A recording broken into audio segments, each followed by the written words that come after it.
भगवान की, वृंदावन बिहारी लाल की।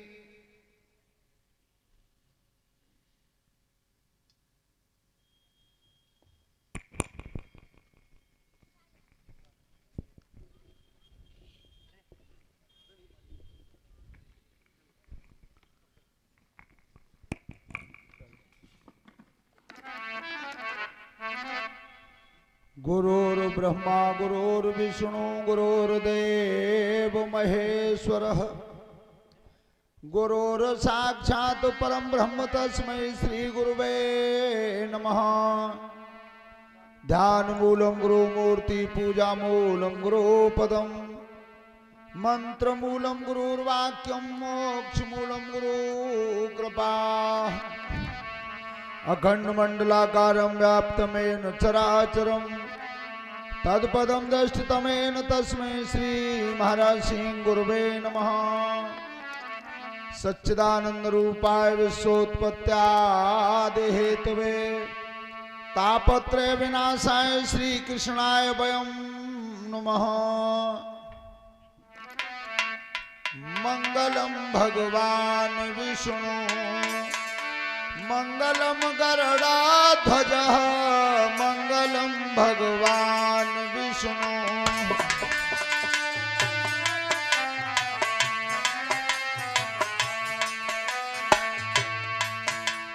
मंगलम पुंडरीकाक्षाय मंगलायतनो हरि, मंगलम भगवान विष्णु।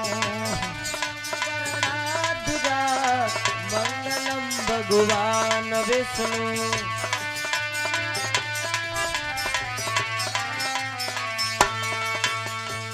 बोलिए सत्य सनातन धर्म की। जहां तक मेरी आवाज पहुंच रही हो, सभी नगरवासियों से निवेदन है कि जल्दी से जल्दी कथा पांडाल में उपस्थित हों। आज भगवान श्री कृष्ण का प्राकट्य है। भागवत कथा में बहुत अच्छी भगवान कृष्ण की बचपन की लीलाएं बताई जाएंगी। जल्दी से जल्दी सभी अपने कामकाज को छोड़कर के कथा पंडाल में उपस्थित हों।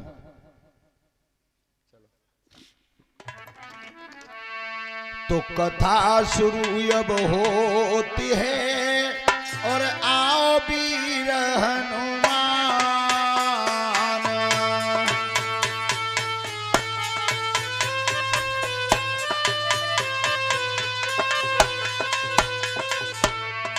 आसन आए बिराजिए तेज पुण्य बलवान।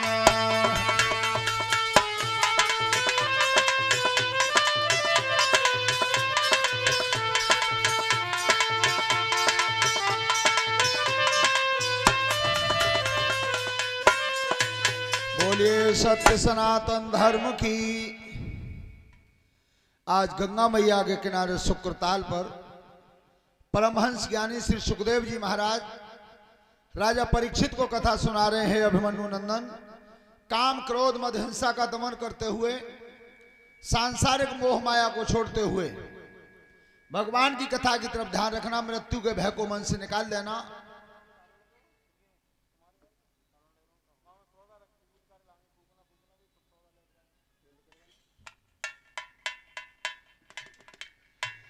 राजन परीक्षित, आज मैं तुम्हारे सामने चंद्रवंश श्रोमण भगवान श्री कृष्ण का प्राकट्य बता रहा हूं। भगवान को धरती पे आना कब पड़ता है, ये उन्होंने स्वयं बताया है गीता के उपदेश में। यदा यदा हि धर्मस्य ग्लानिर्भवति भारत अभ्युत्थानम अधर्मस्य तदात्मानं सृजाम्यहम्। हे अर्जुन, जब जब इस धरती पर अत्याचारी बढ़ते हैं और धर्म की हानि होती है, तब तब अत्याचारियों का विनाश करने के लिए और धर्म का उत्थान करने के लिए मेरा अवतार होता है धरती पे। और यही लिखा है गोस्वामी तुलसीदास ने रामचरितमानस में। क्या लिखा है कि जब जब होई धर्म की हानि,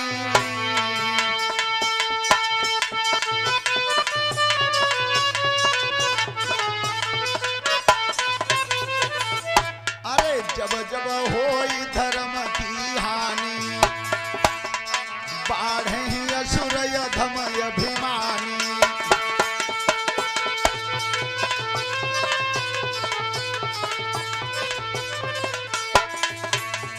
तब तब धरे प्रभु विविध शरीरा, हरे कृपा निधि सज्जन पीरा।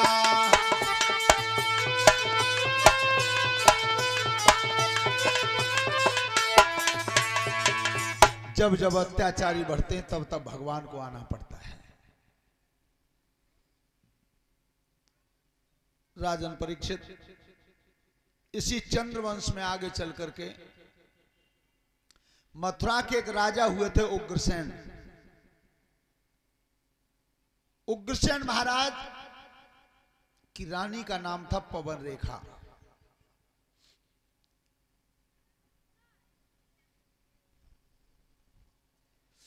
कितने धर्मशील राजा थे।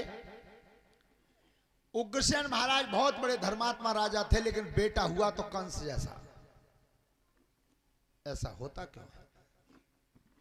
लिखा है विद्वानों ने कि समय चक्र के फेरते और बदल जाते हैं अंश।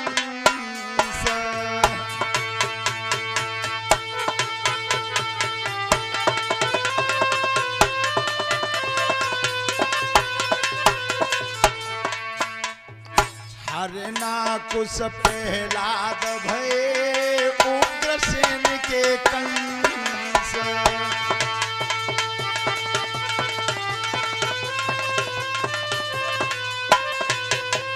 विचार करना परीक्षित जी, क्या समय चक्र के फेरते हैं और बदल जाते हैं अंश। अरे हरना कुछ के प्रहलाद भय और उग्रसेन के कंस।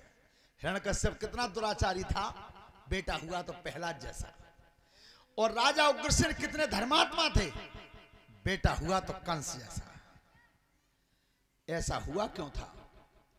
सभी माताएं बहनें बेटियां गौर से सुने कि अगर अपने घर में तस्वीर लगानी है तो भगवान राम की लगाओ, कृष्ण भगवान की लगाओ, दुर्गे मैया की लगाओ, अपनी लगाओ, अपने पति की लगाओ।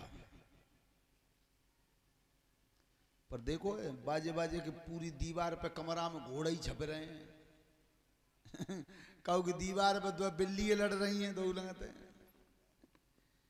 महाराज उग्रसेन की जो रानी बाग में गई थी घूमने के लिए, और जिसमें भास्कर भगवान का प्रकाश हुआ था, सूरज निकला था, उसी समय दुर्मलिक नाम का राक्षस सामने पड़ गया था। संतान तो उस समय भी थी उसके उदर में, लेकिन उस पापी राक्षस की दृष्टि पड़ने से संतान पर वो असर चला गया। संतान पर वो असर चला गया। तो आज उग्रसेन के जो रानी थी, उसके जो बेटा हुआ था, उसका नाम था कंस। 22,000 हाथियों का बल था कंस की काया में। लेकिन ध्यान रखना, जिस समय वो पापी बड़ा हुआ था तो अत्याचार करने लगा था। ध्यान रखना, एक चीज परीक्षक जी बता रहे हैं, कहूं कहूं तुमने जिस सुनी हुई कि भैया वो फलानो आदमी बिचो काम तो रोज गंत करते पर परिणाम तो कुछ ना मिलता। मिलता क्यों नहीं है? काउए तुम 1,000 रुपया उधार दे दो आज, हाँ नहीं रख दो, और वो कह जावे कि हम 500 लौटाए जाएंगे, तो वायदा कर जावे वो मंगल को, तो वो हथौदारू लेगा वो, तो मंगल को अगर रुपया ना दे तो फिर तुम बुद्ध को पहुंच जाओगे भाई ना मांगे बे। भैया तुम 500 की कह के आए, आज एक दिन ज्यादा होगा, लाओ हमारे रुपया दो। वो एक पे काऊ पे कर्जा ज्यादा खिट्टो है जाते आओ, और वो तुम्हें कह दे कि भैया अब लौटावे को तो कब जाना है, काऊ दिन हमारा फिर खेतवार भी लिखवाई लियो, तो फिर बात तुम देते ही रोए। कब तक देते रोए? जब तक बाकी जमीन को पूरा तुला बराबर न है जाए, तो तक देते रोए भाई। और जाखन वो तखरी बराबर है जाई तभी भैया वे सोए, चलो अब लिखवाए दो, क्या मामला बिल्कुल भरे गो। तो ऐसे को फिर परीक्षित जी बेनाम ही हो तो सूदो लौटा ही ना जाता है। हाँ, यही परमात्मा के यहाँ है, जब तक उसका घड़ा नहीं भरता